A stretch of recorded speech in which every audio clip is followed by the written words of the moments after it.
Dear viewers, before we begin, please subscribe so you don't miss tomorrow's Bible story, because what happens next in Joseph's life will shock you.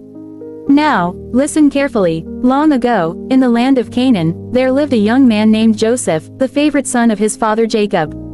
Jacob loved Joseph more than all his other sons and gave him a coat of many colors, a royal garment that made his brothers burn with jealousy. Joseph had dreams, strange, powerful dreams. One night he dreamed that 11 stars and the sun and moon bowed before him. He told his brothers, and their eyes turned dark with anger. "So you think you'll rule over us?" they hissed. But Joseph didn't understand what God was showing him, a destiny greater than he could imagine. One day, Jacob sent Joseph to check on his brothers who were tending flocks far from home. As he approached them, the brothers saw him from a distance, that colorful coat shining in the sun. "Here comes the dreamer," one shouted. "Let's kill him and see what becomes of his dreams."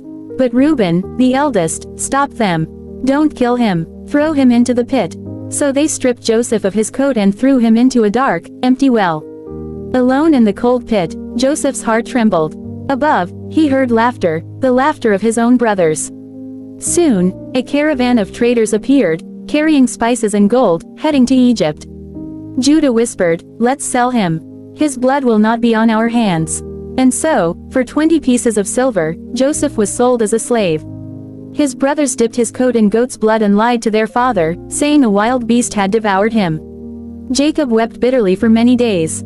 Meanwhile, Joseph was carried away, chained, frightened, and betrayed, to the strange land of Egypt.